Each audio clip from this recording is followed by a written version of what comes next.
This is exactly what I talk about when I say today that men are 100% responsible for women, but they have 0% authority.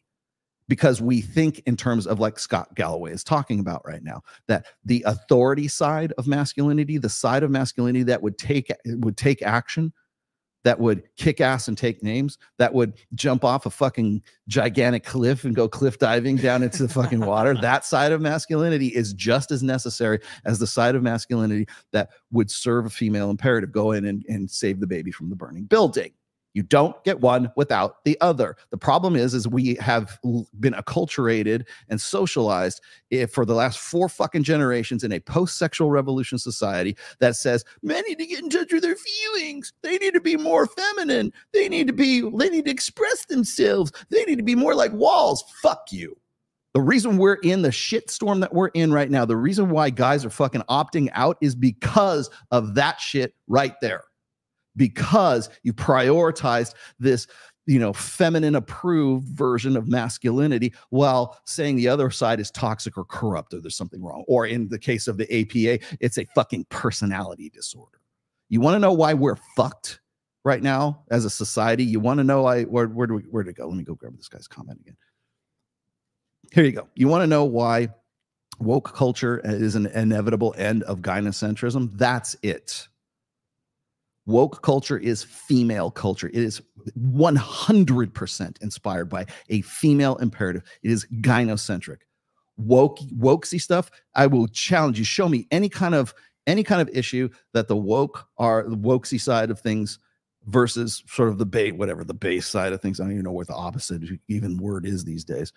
Show me some wokesy issue, and I will show you how it is inspired by and how it serves a female imperative. Guaranteed. Show me any fucking issue. Guaranteed. Even when I'm talking about, like, say, somebody like Dr. Richard Reeves, who is part of the Brookings Institute, very much dyed-in-the-wool liberally kind of thing. Even liberals cannot escape the fact that we have something really going wrong with our boys and our men today. They can't get away from that. In fact, they're making a good chunk of change off of what they accuse the red pill of talking about and making money off of for a long time. Well, they're trying to exploit these guys. I'll tell you what, they're not doing anything different than what the rest of these guys are. Their just solutions are different. Their prescriptions are different. My prescription is fucking man the fuck up and be a man and be positively, conventionally masculine for the sake of you. For the benefit of the man, because that again goes back to mental point of origin. It goes back to enlightened self-interest. I can't help others until I can help myself. I can't help others as well as when I help myself first. That's the Trump, Hulk Hogan professional wrestling side of it. That's the self-important side of being masculine. That's what that is. But you know what? I can't go and help, I can't provide women with the better life that you think that they're fucking owed. I can't even do that until I can help myself first. And I have to help myself for myself, not because I want to, solve the problems of women. Because if I do that, you get fucked for that. And you know why guys are dropping out and guys don't want to play ball. And they don't want to go along with this 20th century life plan anymore. That's why, because you keep telling these guys that they need to man up for the sake of women, not for themselves. And the minute you guys change that fucking narrative, things are going to change for you. But they'll never do that because it doesn't align with the feminized, wokesy narrative. That's why. And that's why these guys are a net negative for men. They are a net negative for masculinity. And these problems will continue. And the only reason we're even having this fucking question right now, or having this conversation right now, is because all politics are gender politics right now.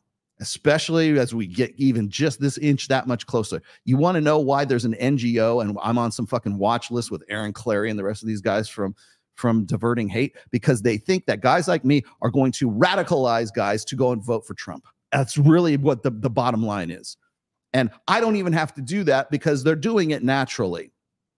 There's already, I don't know how many fucking articles I have read just recently about how the gender divide is a political divide. Women are going to vote for Kamala Harris. Men are going to vote for Trump. Who's going to predominate? Well, if it was just down to men and women voting, Kamala Harris is going to win because there's more women than there are men. There are more female voters than there are male voters. And with female voters that there are far more active than the male voters.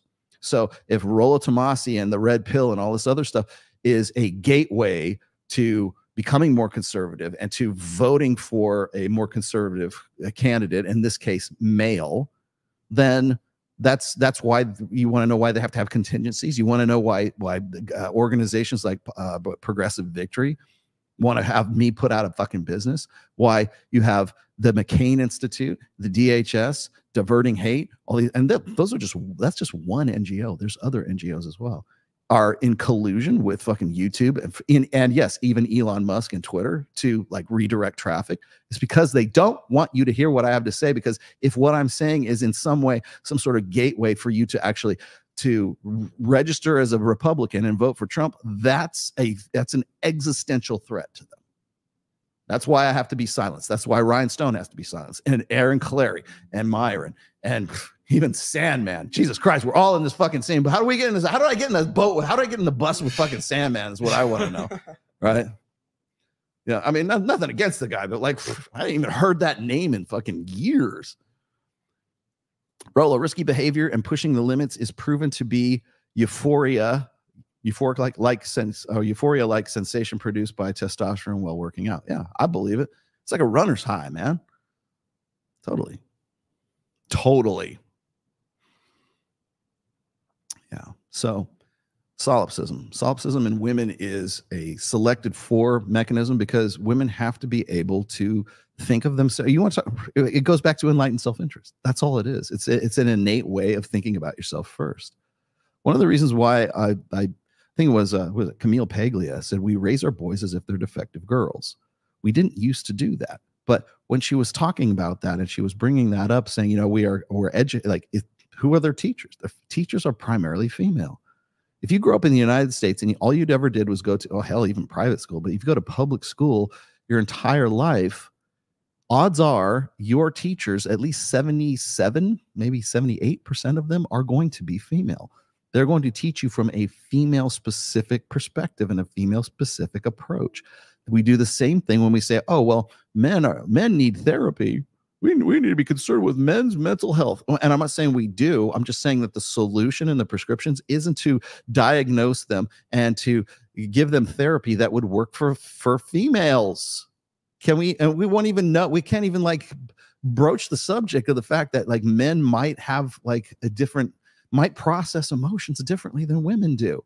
It's not even an afterthought for guys like Scott Galloway. It's not even an afterthought for a female mindset. No, it works for women. It must work for guys because we're all the fucking same. No, we're not. That's the blank slate that you've been clinging to way after it's been disproven. So, you know, again, until we start prioritizing men and prioritizing masculinity and all in its most broadest sense, in its conventional sense, until men are we take the power back, until we fucking take the authority back. And that's the thing, is like when I kept talking about, like, in an idealized sense, patriarchy is a much more balanced system than any other system we have, because patriarchy it is the balance between responsibility to your wife, to your children, and having whether it's you know, it's a good thing or a bad thing, right? It used to be back in the day, back in the coverture law era, like in the 1800s, probably even before that, if a man takes a wife, he is responsible for that wife's actions. So if that wife bankrupts the company, he's the one that they go to. If that wife or that child commits a criminal act, he's the one who's on the hook. I mean, the kids are too, but he's the one because he's the one who should be responsible for them. He's the one who takes the 50 lashes. Okay. So men used to have to be responsible for their house and their family and everything else, and maybe even their extended family. Right now, I'm a patriarch. I really am, because I take care of my mother-in-law. I take care of people who are outside of my immediate family. My mom and my dad are gone, but I took care of my mom for certainly in her last days, certainly for probably the last decade of her life, right? Because that's what I'm supposed to. It's in the Bible, right? You know, to honor thy mother and thy father. take care of your parents. I would hope my kids take care of me at some point, but I don't see that. I'm going to die in a fiery car crash, so don't worry about it. I'm going to listening to Angel of Death and Slayer, and yeah, that's going to happen, so you don't have to worry about that. But I would like to think that that might be a possibility. I'll probably be eating cat food in a trailer park in Reno somewhere. but the idea is sound. And a patriarch is a guy who has that responsibility to his family, but he also has a commensurate amount of authority so he can affect what he needs to be responsible to the fucking family in the first place. And this, I don't like, this is the way shit used to be prior to the sexual revolution, when we had a regulated sexual marketplace. We don't have that anymore, and I don't see us going back to that anytime, and I don't see any kind of like conventional patriarchy ever making a resurgence anytime. We can only go forward, so we can only take the best of what we know from the past and then make it into something that has a use and a utility into the future right now. That's why I keep telling you guys there's no such thing as a fucking pendulum. The pendulum isn't going to swing back to the 1950s, okay? God forbid. Right? You can't back your way into the future. You have to just simply go forward. Take the best of what you know from the past and then carry it forward and use that as sort of the basis for new things. But there is no swing back in the good old days. We're going to go back to the golden era, this romanticized era that never really existed in the first place. It's bullshit. And the more you sort of vacillate on this stuff, I'm sick to fucking death of hearing this stupid meme. Like, what is it? Weak men create bad times. Bad times create strong men. Strong men create good times. Good times create weak men. Blah, blah, blah, blah. It's just, people really, really desperately want this circle of thing. And so, well, how are we like how will you even ever know that you're in the good times? Because your good times are the bad times for somebody else. Guarantee it. It's bullshit. You only go forward. You only progress. You take what you know, you take what works from the past, and you take it and you go forward. And you're pragmatic about the whole fucking thing. So this idea that we're going to have we're going to return to some golden era, that's propaganda. That's an idea to get you that's selling you something. And the minute you can sort of disabuse yourself of this idea of going back to some golden era, is the minute you'll actually make some progress. Is the moment we'll go, okay, you know, we're not going back to that. I've accepted that. Let's take what we know and let's use this into the future for our own benefit. Fan-fucking-tastic. Maybe we go to some new kind of patriarchy. Maybe we go to some new kind of thing. When people constantly keep saying this, Rollo, don't you think we should repeal the 19th Amendment? No, I don't think so, because I think it's untenable. You're not going to do it. And you know who's going to fight you? It's not going to be women. It's going to be other guys.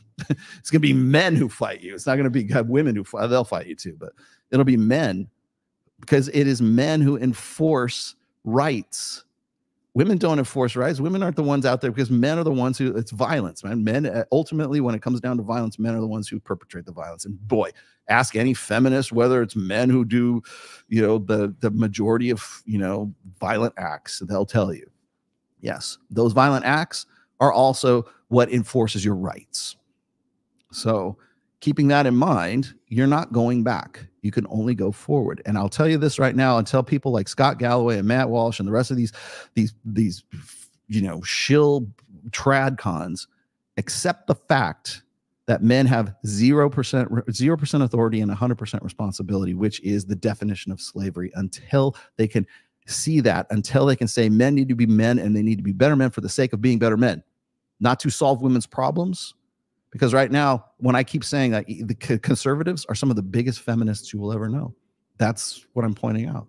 You know why? Because they buy into female solipsism. Women are women's existence, women's experience, women's lives are what drives their ideology, drives their religion, drives their decisions, drives what they think is the right thing to say on their podcasts. Everything comes back to female solipsism. That's a priority. Women deserve a better life. And you're falling down on the job unless you fucking provide it. So